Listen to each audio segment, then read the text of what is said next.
Okay, so we're going to read from Nectar of Instruction, text 10.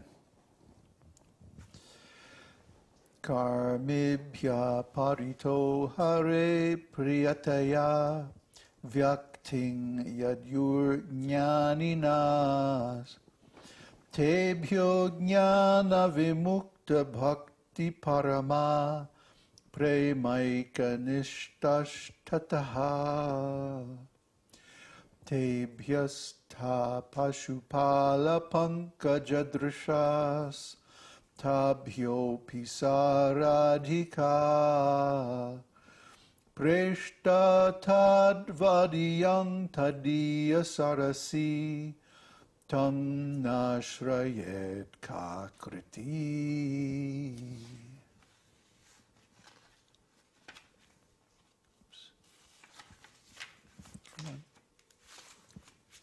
Translation. In Shastras, it is said that of all types of fruitive workers, he who is advanced in knowledge of the higher values of life is favored by the Supreme Lord, Hari.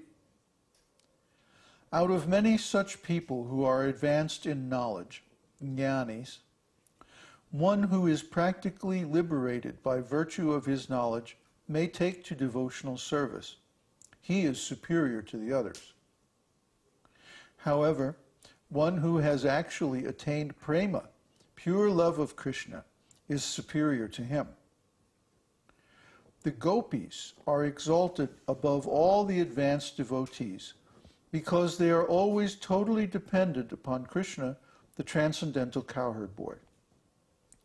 Among the gopis, Srimati Radharani is the most dear to Krishna. Rādhā-kuṇḍa, lake, is as profoundly dear to Lord Krishna as this most beloved of the gopis. Who then will not reside at Rādhā-kuṇḍa and in a spiritual body surcharged with ecstatic devotional feelings, a prakrita bhav, render loving service to the divine couple Sri Sri Rādhā Govinda, who perform their Ashtakaliya Leela, their eternal eightfold daily pastimes. Indeed, those who execute devotional service on the banks of Rādhā-kuṇḍa are the most fortunate people in the universe. Wow, that's deep.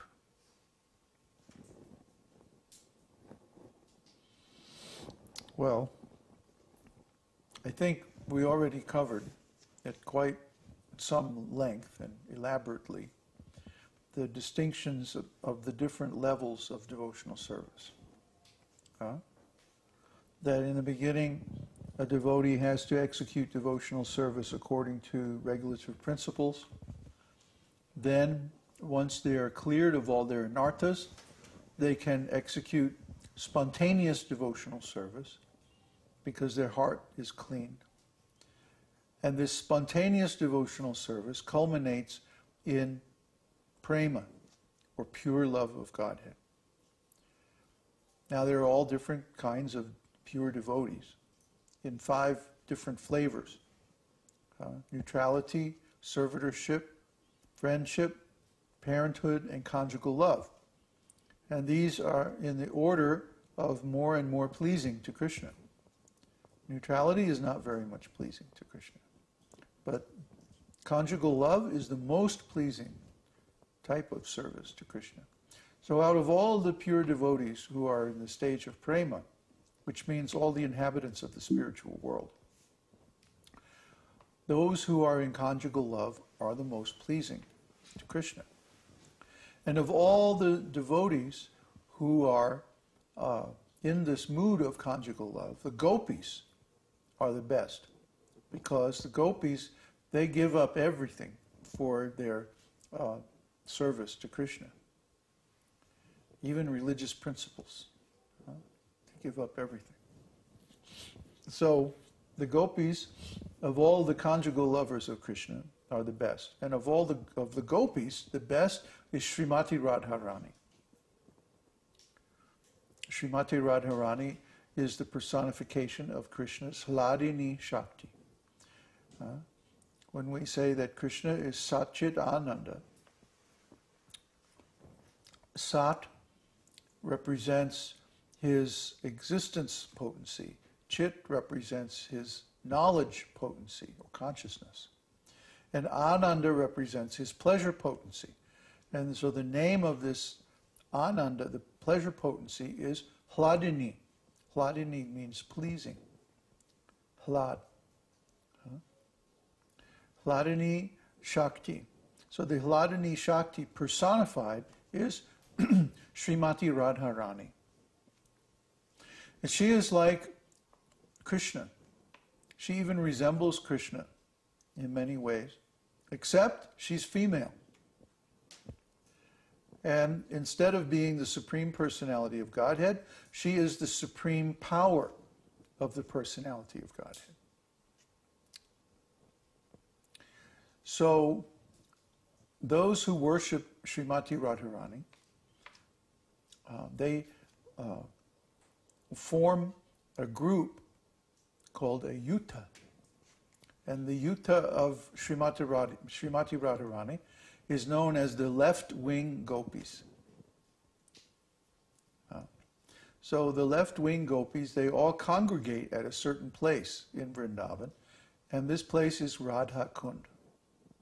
Rādhā-kuṇḍa is therefore the site of many, many confidential pastimes of conjugal love between Radha and Krishna, and involving all of the most intimate devotees of the Lord. So this place is most sacred. And in Gokula, in Krishna's pastimes in this material world, Rādhā-kuṇḍa is at the foot of Govardhan Hill in Vrindavan. And you can go there, you can visit. There are many temples. Actually, every house there is a temple. Every place you go, it's an āśram. And there are many, many sannyasis and babajis and many devotees of all kinds, and they're all very much engaged in the worship of Rādhā-kuṇḍa, and especially Radharani. And wherever you go in Vrindavan, when people see each other on the road, they don't say hi or good morning, they say Jai Radhe. So you hear this everywhere you go in Vrindavan. Jai Radhe, Jai Radhe. It's really nice. Vrindavan is really Radha's place. Even though Krishna might live there, but he lives under the control of Radharani. Radharani is so influential with Krishna because she is Krishna's pleasure potency. So she is known as the Vrindavaneshwari, the controller, the queen of Vrindavan. So all the devotees of Radharani, they're all in this similar mood. Krishna is very nice. And, we all worship Krishna. But Radha is super excellent. This is the mood. And that if Krishna misbehaves, then we can chastise him. So he has to be respectful and kind to Radha. He can't do anything that's displeasing to Radha, or he's in trouble. You see, these are the sweet pastimes between Krishna and his intimate devotees. Just like Mother Yashoda can chastise Krishna. The Damodar pastime, where she ties Krishna to the grinding mortar, is a good example. And if Krishna misbehaves, Mother Yashoda can spank him.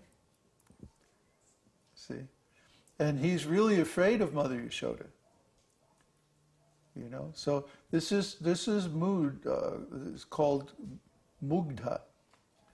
Mugdha means that Krishna, when he's around his intimate devotees, he forgets that he's God. He forgets that he's the supreme controller.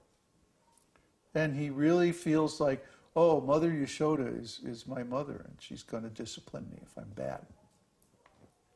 Similarly, When he's with Radha, he really feels like, oh, Radha is 10 million times more blissful than I am. And he becomes curious. He wants to know, how is it?